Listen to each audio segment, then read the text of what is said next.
Hello viewers, I Dr. SVK Lal welcome you all in this YouTube channel। इस YouTube channel में आपका बहुत बहुत स्वागत है। इस चैनल को मैंने बनाया है फैक्ट और फिगर सब के बारे में जानकारी देने के लिए। तो विविध विषयों से संबंधित जो फैक्ट है और फिगर है उसकी जानकारी आपको इस चैनल से मिलेगी। तो अगर आप इस चैनल पर नए हैं तो चैनल को लाइक शेयर और सब्सक्राइब कर लें।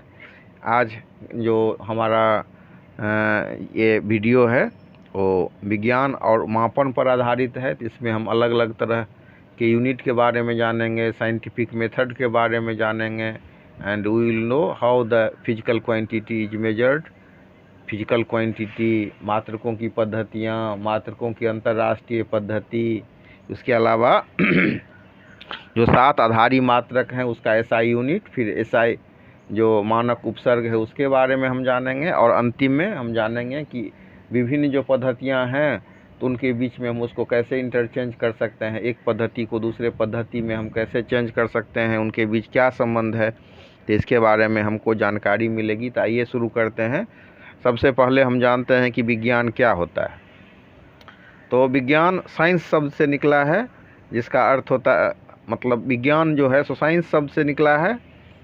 अंग्रेजी में जो विज्ञान है, विज्ञान जो हिंदी शब्द है उसके लिए अंग्रेजी में शब्द है साइंस, और साइंस जो है साइंटिया शब्द से निकला है, जिसका अर्थ होता है टू नो, जानना। उर्दू में इसको हम इल्म कहते हैं और हिंदी में हम अगर संधि विच्छेद करें तो इसको कहते हैं विशेष ज्ञान।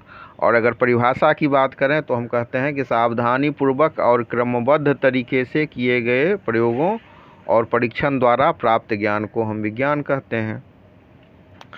तो अब विज्ञान की 2 मुख्य शाखाएं हैं। एक हो गया हमारा भौतिक विज्ञान, जिसको हम अंग्रेजी में बोलते हैं फिजिकल साइंस, और दूसरा है जीव विज्ञान, जिसको हम अंग्रेजी में बोलते हैं लाइफ साइंस। तो भौतिक विज्ञान की भी 2 शाखाएं हैं। एक हो गया भौतिकी, जिसको हम अंग्रेजी में फिजिक्स कहते हैं, और दूसरा हो गया रसायन शास्त्र या रसायन विज्ञान, जिसको हम अंग्रेजी में केमिस्ट्री कहते हैं। अब जीव विज्ञान की भी 2 शाखाएँ हैं।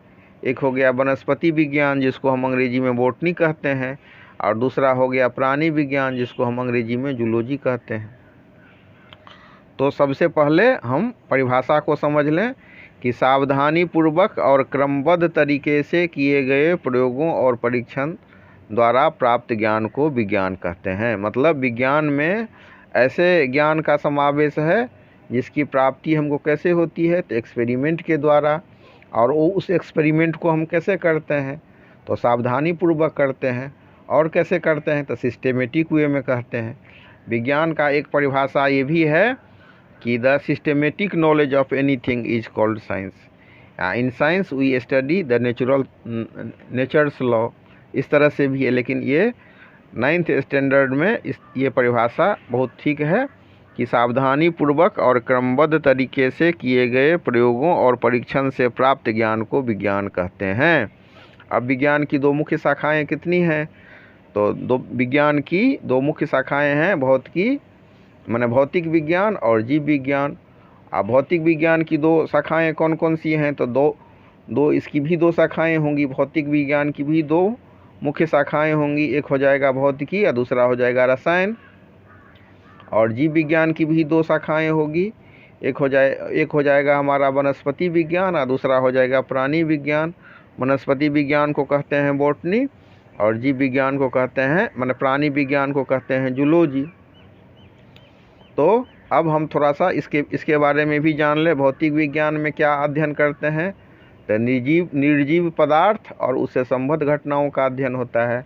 और जीव विज्ञान को कैसे परिभाषित किया गया है, तो जीव विज्ञान वैसा विज्ञान है जिसमें हम सजीव पदार्थ और उससे संबंधित घटनाओं का अध्ययन करते हैं। अब इसके बाद हम चर्चा करते हैं वैज्ञानिक विधि का। तो वैज्ञानिक विधि में क्या होता है, तो वैज्ञानिक विधि में हम विज्ञान में तो वही न ज्ञान सब है जिसको हम एक्सपेरिमेंट से जो ज्ञान सब प्राप्त होता है, लेकिन ये पूरा सच नहीं है। कई बार आप देखेंगे कि कुछ वैज्ञानिक जो नियम है, वैज्ञानिक जो लॉ है, तो उसमें कुछ हाइपोथेसिस पर भी आधारित है, लेकिन आम तौर पर हम जितना भी चीज़ देख रहे हैं विज्ञान में, अगर सिर्फ हाइपोथेसिस है, उसको आप एक्सपेरिमेंटली प्रूफ नहीं कीजिएगा तो फिर वो विज्ञान नहीं होगा। तो विज्ञान में हमारा जितना भी ज्ञान है वो कहाँ से प्राप्त हुआ है? तो एक्सपेरिमेंट का से। और एक्सपेरिमेंट को कैसे करना है? तो सावधानी पूर्वक करना है। एक्सपेरिमेंट करने के बाद क्या करेंगे? तो हम फिर उसका ऑब्जर्वेशन करेंगे, फिर हम संभावित कारण का अनुमान लगाएंगे कि what ever the cause is, what is the cause. और हम अपने बच्चों को कहते हैं कि आप दो शब्द ध्यान में रखिए, एक व्हाई और दूसरा हाउ। तो कोई भी चीज़ जो समझना है विज्ञान में तो दो चीज़ आप ज़रूर उसमें जोड़िए, दो शब्द जोड़िए, एक व्हाई और दूसरा हाउ। तो सबसे पहले हमको क्या करना है? तो एक्सपेरिमेंट करना है। कैसे करना है एक्सपेरिमेंट? तो सावधानी पूर्वक करना है। फिर संभावित कारण का अनुमान लगाना है, फिर परीक्षण और प्रयोग के द्वारा उन कारणों की जांच की जाएगी, फिर हम एक निष्कर्ष पर पहुंचेंगे और उसके बाद फिर हम उसमें परिवर्तन करेंगे या एक सिद्धांत पर एक स्थिर हो जाएंगे, या हम फिर एक लॉ की स्थापना करेंगे या एस्टैब्लिश लॉ को उद्घटित करेंगे, उसको प्रकाश में लाएंगे। जैसे पहले भी जो एप्पल है वो धरती पर गिरता था, पहले भी जो आम है वो धरती पर गिरता था, लेकिन न्यूटन ने खोज किया ना कि एक गुरुत्व बल है जो किसी वस्तु को अपने केंद्र की ओर आकर्षित करती है, तो उसको उसने प्रूव करके दिखाया। तो आप अनुमान लगा करके एक हाइपोथेसिस से भी नियम दे सकते हैं और उसको प्रूव करना होगा। तो वैज्ञानिक विधि में होगा एक एक्सपेरिमेंट होगा, and that experiment should be done carefully. उसके बाद हम संभावित कारण का अनुमान लगाएंगे, फिर हम प्रयोग और परीक्षण के द्वारा हम जांच करके एक निष्कर्ष पर पहुंचेंगे और फिर हम एक नियम को देंगे। अब इसके बाद विज्ञान जो है हमारा वो मापन पर आधारित है। तो मापन किसका हो सकता है? तो मापन सिर्फ भौतिक राशि का ही हो सकता है, जो भौतिक राशि नहीं है उसका मापन नहीं हो सकता है। जैसे कोई माँ अपने बच्चों से प्यार करती है तो कितना परिमाण में वो प्यार करती है? We can't measure the love. A mother loves her child. In what amount she loves her child, we can't imagine such a love, because love is not the physical quantity. We are seeing a rose and we are saying that the love is the rose is beautiful. In what amount the rose is beautiful? We can't measure the beautifulness of the rose because it is not the physical quantity. तो कोई गुलाब कितना खूबसूरत है उसका मापन हम नहीं कर सकते हैं क्योंकि ये भौतिक राशि नहीं है। We are taking tea and in what amount the tea is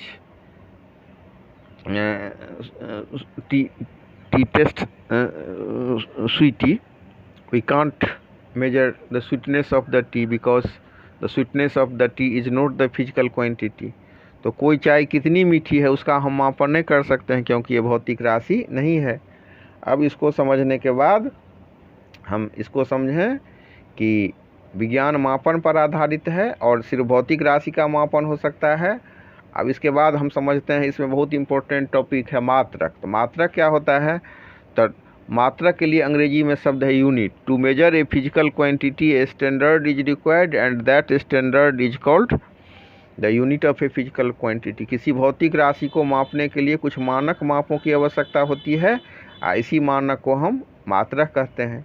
अब किसी भी कोई भी भौतिक राशि है उसके पूर्ण विवरण के लिए हम लोगों को दो चीज़ों की आवश्यकता होगी। एक को हम बोलेंगे परिमाण और दूसरा होगा मात्रक। एक हो गया हमारा, तो किसी भी राशि के पूर्ण विवरण के लिए दो चीज़ों की आवश्यकता होगी। एक हो गया हमारा मात्रक और दूसरा हो गया संख्यांक। तो मात्रक को हम बोलते हैं यूनिट और संख्यांक को बोलते हैं न्यूमरल्स। जैसे 5 किलोग्राम है तो 5 क्या हो गया? 5 हो गया संख्यांक न्यूमरल्स, और किलोग्राम क्या हो गया? तो मात्रक हो गया। अब हम लोगों ने सीखा किसी भौतिक राशि को मापने के लिए उसी भौतिक राशि के सदृश एक मानक की आवश्यकता होती है, तो वही मानक क्या होता है? तो मात्रक होता है। तो अब भौतिक राशि क्या होता है? तो भौतिकी के नियमों को जिन पदों में हम व्यक्त करते हैं उसको हम भौतिक राशि कहते हैं। और अब भौतिक राशि भी दो प्रकार की होती है। एक हो गया हमारा मूल भौतिक राशि और दूसरा हो गया व्युत्पन्न भौतिक राशि। तो मूल भौतिक राशि के लिए अंग्रेजी में शब्द है फंडामेंटल फिजिकल क्वांटिटी और व्युत्पन्न भौतिक राशि के लिए है डिराइव्ड फिजिकल क्वांटिटी। अब मूल भौतिक राशि क्या है?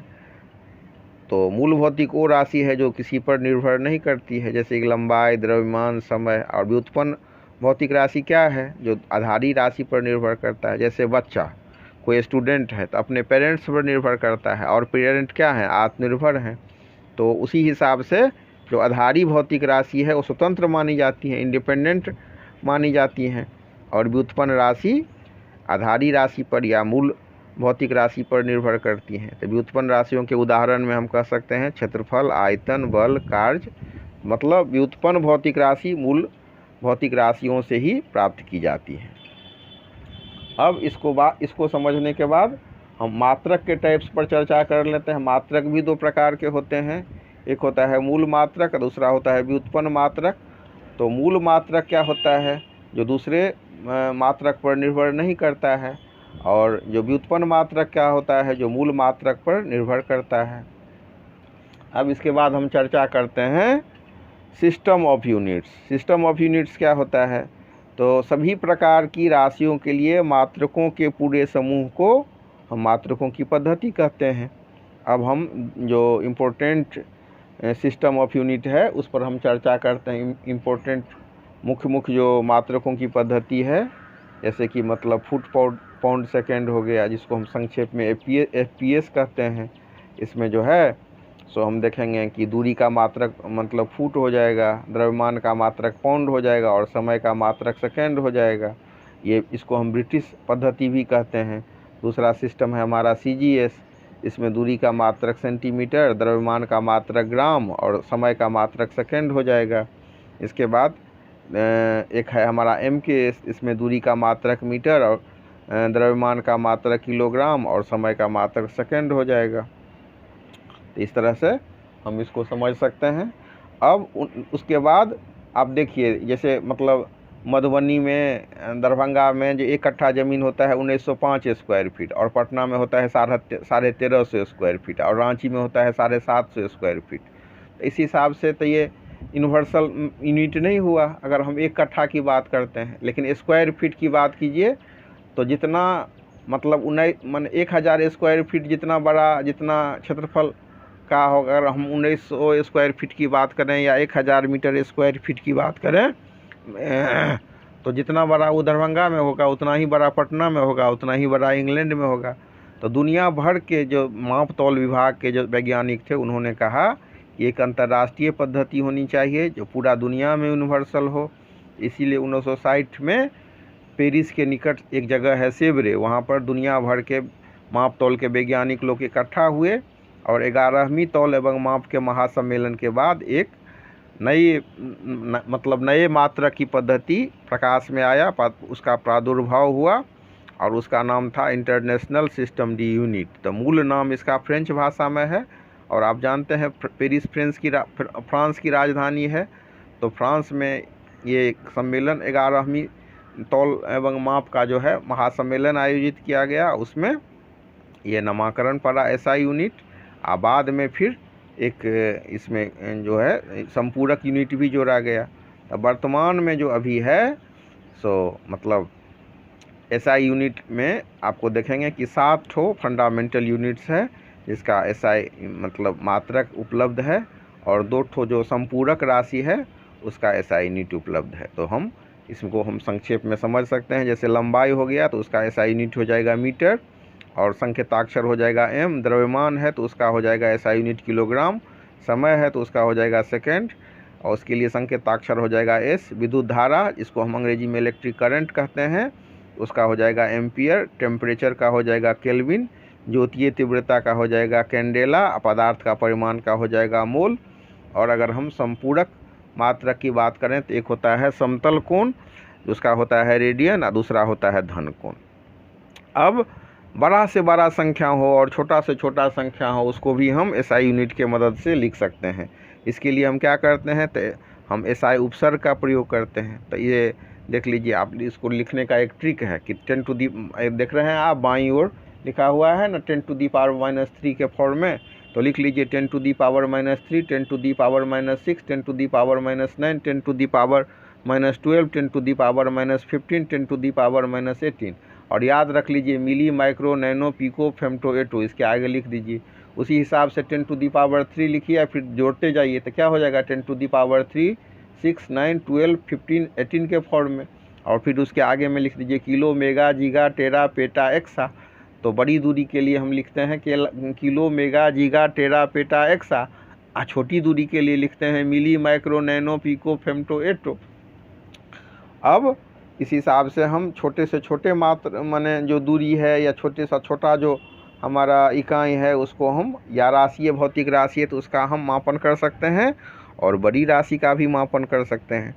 इसके बाद हम देखते हैं कि हम एक पद्धति का जो मात्रक है उसको हम दूसरे में कैसे कन्वर्ट करते हैं। जैसे 1 सेंटीमीटर, तो हम लिखते हैं ना 1 सेंटीमीटर बराबर 100 मिलीमीटर हो जाएगा। और उसी हिसाब से अगर 1 मीटर है तो मतलब 1000 मीटर का 1 किलोमीटर हो जाएगा। तो इस तरह से हम उसको इंटरचेंज कर सकते हैं। और मतलब इसके अलावा कुछ जो व्युत्पन्न मात्रक हैं तो वो उनको सुविधा के लिए और कुछ महान वैज्ञानिकों को आदर देने के लिए उसका अलग ढंग से नामकरण हुआ है। जैसे हम लोग जानते हैं कि ये जो बहुत बड़े वैज्ञानिक हुए न्यूटन, और बल के क्षेत्र में उन्होंने बहुत अधिक काम किया है, तो उनके सम्मान के लिए न्यूटन, बल का मात्रक न्यूटन है। उसी हिसाब से दाब का मात्रक पास्कल है। तो इस हिसाब से है। और उसके बाद बहुत बड़ी दूरी होती है, उसको मापने के लिए हम प्रकाश वर्ष का प्रयोग करते हैं, जिसको हम अंग्रेजी में लाइट ईयर कहते हैं। तो 1 सेकंड में प्रकाश 2.998 × 10⁸ मीटर दूरी तय करती है।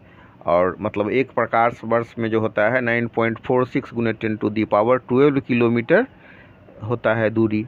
तो इस तरह से हम इसको समझ सकते हैं। और जैसे हम 1 इंच में होता है 2.54 cm होता है, तो हम